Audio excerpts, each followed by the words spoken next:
Hello, my friend. Dr.Onalee here, host to Coming Home. It is my intention to help you fully be done with narcissists, come home to yourself, and start to begin to prepare for your soulmate. Lately, I have been going live on Instagram every single day at Dr. Onalee, and I'm basically sharing a lot of things that are coming up within my private clients. I take on a bunch of private clients. I even had one of my first clients, actually, my very first client, 8 freaking years ago, is continuing to work with me now. Most of my clients stay with me for 3 years, 5 years, all the things. We build a long term connection. And what I love about these long term connections is I can really get into their patterns, their wounds, their heart, their dynamic. And so, a lot of what I'm going to be sharing with you.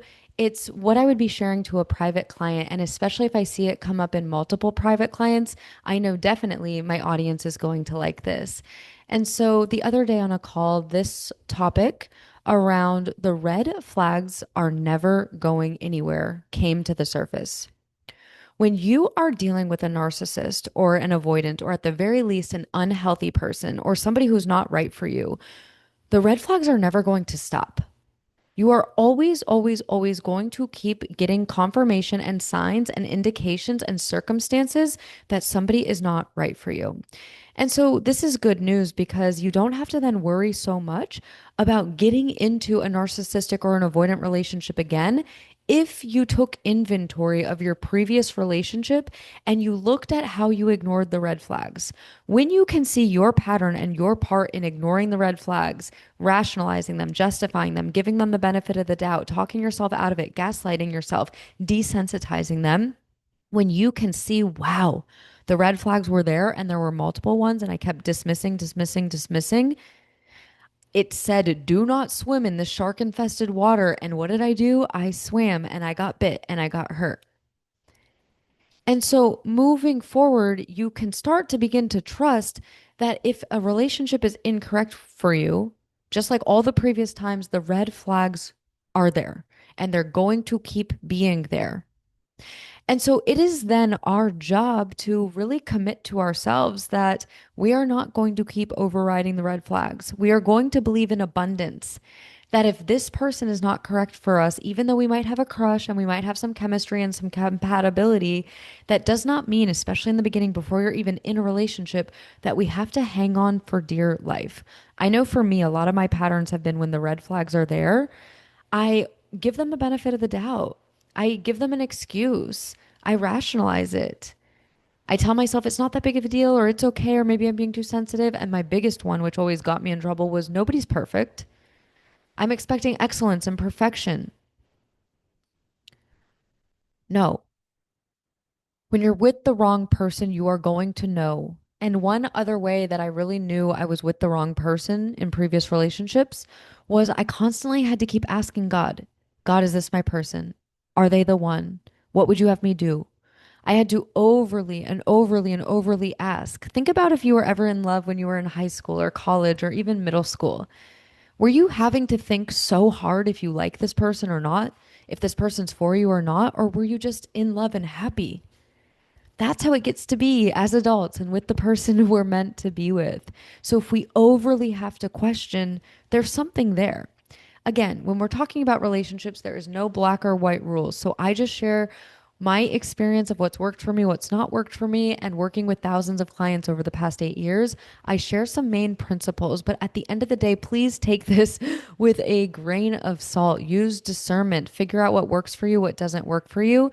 Allow this to just inspire you so that you can make your own decisions with love moving forward. But the main topic, the main theme here is that you are never going to run out of red flags. The red flags in every incorrect relationship of yours was there. And moving forward, when you're going to be in the dating process or entering into a new relationship, if it's not right for you, it is going to be 100% revealed to you. So pay attention. Your higher power is communicating to you. Don't write it off. And here's the thing, if you do write it off, there will be another red flag that's going to come up again at the snap of a finger, and you will then have an opportunity. What are you going to do? For me, a lack of peace is always the biggest red flag. If I just have this feeling of restlessness, irritability, I'm in doubt, I'm in question, I'm in confusion, That to me, I have learned after many times of experimenting, that is my higher power telling me something is incorrect for me.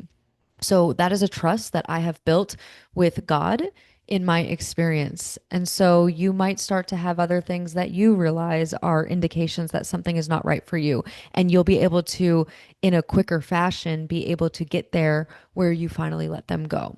So, if you are done settling and you no longer want to attract narcissists, avoidance, situationships, you are over the whole love hurts story or love ends, love abandons you, love doesn't choose you, and you are ready for your love is everlasting, love stays, love uplifts, it encourages, love leads you closer to God. If you are wanting to become that person who is preparing for the energetic match, their counterpart, then that is the one-to-one work that we do.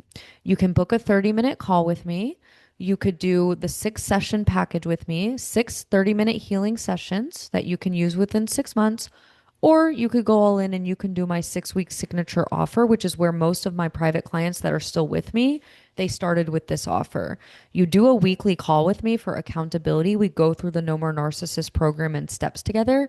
And I think the best part, in my opinion, that's priceless. You can text me and voice note me in between 24/7 as much as you want.